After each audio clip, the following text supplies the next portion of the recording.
घंटा इस देश में अन्याय होता है। किसान के खिलाफ अन्याय होता है, छोटे दुकानदार के खिलाफ अन्याय होता है, युवाओं के खिलाफ अन्याय होता है, सड़कों पे माताओं बहनों के खिलाफ अन्याय होता है।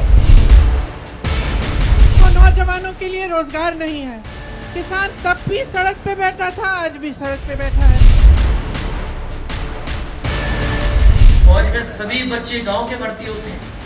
वो मान गए कि इनके भर्ती होने से उनकी आर्थिक स्थिति बेहतर होती है, उनके घर परिवार में खुशहाली आती है। इसीलिए उन्होंने जानबूझ करके पक्की नौकरी खत्म की, अग्निवीर टेम्परेरी नौकरी लेकर के आए।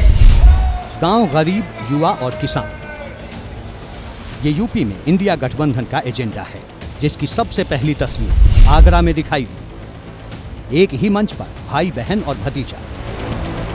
इस कार्यक्रम के बाद जो संदेश जा रहा है वो एक ही संदेश है कि भाजपा हटाओ, भाजपा हटाओ, देश को बचाओ और संकट मिटाओ, और अस्सी हटाओ, भाजपा हटाओ। समाजवादी पार्टी के साथ कांग्रेस का गठजोड़ फाइनल होने के बाद ये पहली चुनावी सभा है जहां राहुल गांधी, प्रियंका गांधी वाड्रा और अखिलेश यादव एक साथ नजर आए। बीजेपी पर एक के बाद एक तूफानी अंदाज में प्रहार किए, गठबंधन की जीत का दावा किया, साथ ही एक अनसुलझा सा सवाल भी पीछे छोड़ दिया। वो सवाल ये कि क्या राहुल गांधी और अखिलेश यादव की सियासी जोड़ी 24 के चुनावी रंगमंच पर कमाल दिखा पाएगी या 2017 की तरह चुनावी विजय की फिनिशिंग लाइन से बहुत दूर रह जाएगी। ये सवाल इसलिए क्योंकि 2024 के सियासी कैनवस पर उभरी इस जोड़ी के चुनावी दावों से इतर उनका खुद का सियासी परफॉर्मेंस बहुत ज्यादा विश्वास नहीं जगाता।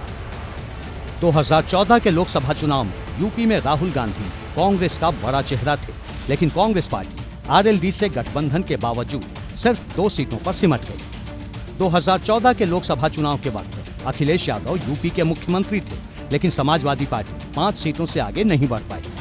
2017 के लोकसभा चुनाव में कांग्रेस और समाजवादी पार्टी ने गठबंधन में चुनाव लड़ा, लेकिन दोनों पार्टियां 54 सीटों पर सिमट गई। 2019 के लोकसभा चुनाव और 2022 के विधानसभा चुनाव में प्रियंका गांधी ने कांग्रेस के लिए जमकर प्रचार किया। बावजूद इसके लोकसभा चुनाव में कांग्रेस 1 सीट जबकि विधानसभा चुनाव में सिर्फ 2 सीटों पर सिमट गई। हालांकि इसमें कोई दो राय नहीं कि राजनीति में तस्वीर बदलते देर नहीं लगती। समाजवादी पार्टी और कांग्रेस के नेताओं को भी यही उम्मीद है कि इस बार यूपी की तस्वीर बदलेगी और यूपी के 2 लड़कों की जोड़ी सीटों के लिहाज से सबसे बड़े सूबे में गठबंधन को फिनिश लाइन के पार तक पहुंचाएगी। इंडिया गठबंधन पूरी मजबूती के साथ और उत्तर प्रदेश में मिलकर के भारतीय जनता पार्टी को सभी सीटों पर हराएगा। किसान के साथ जो छलबाजी कर रहे हैं ये किसान समझ रहा है, किसान बेवकूफ़ नहीं है।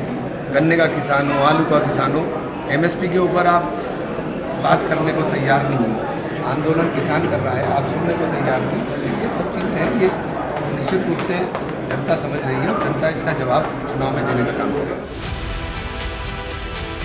समाजवादी पार्टी के साथ कांग्रेस की गठबंधन वाली डील फाइनल होने से दोनों पार्टियों के नेताओं का आत्मविश्वास बढ़ा हुआ है।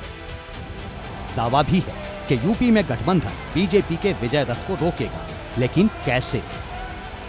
गठबंधन में कांग्रेस के हिस्से में कुल 17 सीटें आई हैं। 2019 में इनमें से रायबरेली सीट कांग्रेस ने जीती। इसके अलावा फतेहपुर सीकरी, कानपुर और अमेठी में कांग्रेस दूसरे नंबर पर रही थी। यानी 17 में से 13 सीटों पर कांग्रेस का प्रदर्शन अच्छा नहीं रहा, जबकि समाजवादी पार्टी के हिस्से में कुल 63 सीटें हैं। 2019 में समाजवादी पार्टी को इनमें से 5 सीटों पर जीत मिली थी। 25 सीटों पर समाजवादी पार्टी दूसरे नंबर पर रही थी। हालांकि एक तथ्य ये भी है कि 2019 में समाजवादी पार्टी ने बीएसपी और आरएलडी के साथ मिलकर चुनाव लड़ा था। ऐसे में खराब प्रदर्शन के कॉलम में नजर आ रही ज्यादातर सीटें या तो बीएसपी की रहीं या फिर आरएलडी की। लेकिन फिर भी गठबंधन के सामने चुनौती कम नहीं, क्योंकि अब चुनाव में ज्यादा वक्त नहीं बचा। ऐसे में कांग्रेस और समाजवादी पार्टी को तेजी से जमीनी स्तर पर अपनी स्थिति मजबूत करनी होगी। गठबंधन के सामने एक चुनौती ये भी है कि बीजेपी पहले ही पूरे यूपी में गठबंधन के खिलाफ माहौल बनाना शुरू कर चुकी है। इंडी गठबंधन द्वारा यूपी के नौजवानों का अपमान कोई नहीं भूलेगा। गोर परिवारवादियों की यही असलियत होती है। परिवारवादी युवा हमेशा परिवारवादी युवा शक्ति से डरते हैं, युवा टैलेंट से डरते हैं।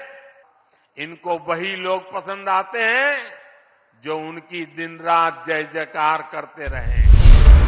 प्रधानमंत्री मोदी का ये बयान 23 फरवरी का है, जबकि 21 फरवरी को समाजवादी पार्टी और कांग्रेस के बीच गठबंधन वाली डील फाइनल हुई थी। साफ है कि गठबंधन को शिकस्त देने के प्लान पर बीजेपी कितना आगे बढ़ चुकी है, जबकि यूपी में इंडिया गठबंधन के नेता अब जाकर एक मंच पर नजर आए।